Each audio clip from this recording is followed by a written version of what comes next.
வணக்கம். இது உங்கள் மீனாட்சியின் கணக்கு. இப்போ நம்ம பார்க்க போகிற டாபிக் வந்து பார்த்தீங்கன்னா ஸ்கொயர் நம்பர் எண்டிங் வித் 9. இது வந்து ட்ரிக் நம்பர் 4 அப்படிங்கிற மாதிரி வச்சுக்கோங்க.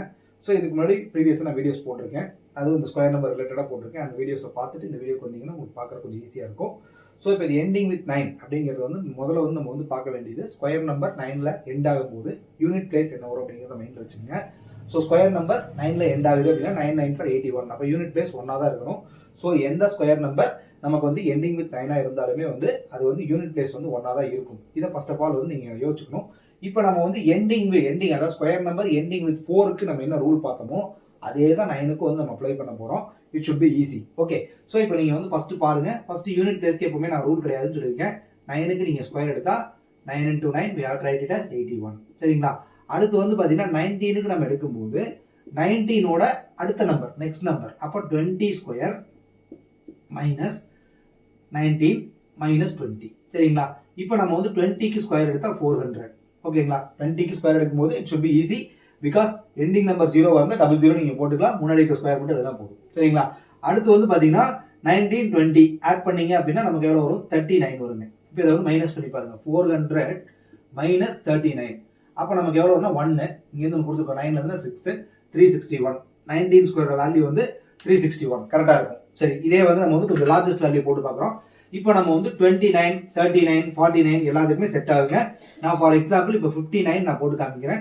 59 அப்படிங்கும்போது இதோட அடுத்த நம்பர் என்னங்க? 60. அப்போ 60க்கு ஸ்கொயர் எடுத்துட்டு மைனஸ் 60 மைனஸ் 59. சரிங்களா? இப்போ 60க்கு ஸ்கொயர் எடுத்தா 6க்கு 36ங்க. 00 போட்டுக்கலாம். அவ்வளோதான் முடிஞ்சுங்க. ஸோ இங்கே வந்து 60 60 120 வச்சுக்கோங்க. அப்போ 120ல 1 மட்டும் ரெடியூஸ் பண்ணுங்க. 119. சரிங்களா?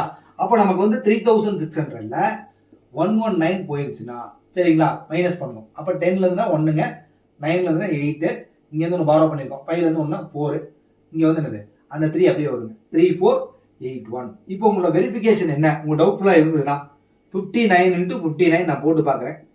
9 9s are 81, 5 9s are 45, 50 53. சரிங்களா? 5 9s are 45, 5 50 53, 9 5s are 45ங்க. 5 5s are 25 29 வருங்க. 1 அப்போ 8 5 9 14 3 3481 கரெக்டுங்களா? ஸோ இதுதான் வெரிஃபிகேஷன், அவ்வளோதான். ஸோ இந்த மாதிரி நம்ம லாஜிக் ஃபாலோ பண்ணலாம். இது வந்து ஸ்கொயர் நம்பர் எண்டிங் வித் 9. சரிங்களா? ஸோ இது வந்து உங்களுக்கு புரிஞ்சிருக்கும்னு நினைக்கிறேன். ஃபர்தராக நீங்கள் எல்லா நம்பரும் நீங்கள் போட்டு பார்க்கலாம். பிட்வீன் 100 வரைக்கும் நீங்கள் போட்டு பார்க்கலாம் மேக்ஸிமம். சரிங்களா? ஸோ அப்படி போட்டு பார்த்தீங்கன்னா உங்களுக்கு அந்த கான்ஃபிடென்ட் லெவல் வந்து அதிகமாகும். காம்படிட்டிவ் எக்ஸாம் எழுதும்போது 1 minute ஆன்சர் பண்ணிட்டு போயிடலாம். ஸோ இது உங்களுக்கு கண்டிப்பாக புரிஞ்சிருக்கும் நான் நம்புறேன். ஸோ இது புரிஞ்சிருந்துச்சுன்னா உங்கள் ஃப்ரெண்ட்ஸுக்கு நீங்கள் ஷேர் பண்ணுங்க, சப்ஸ்கிரைப் பண்ணுங்க. Thank you for attending the class. Thank you.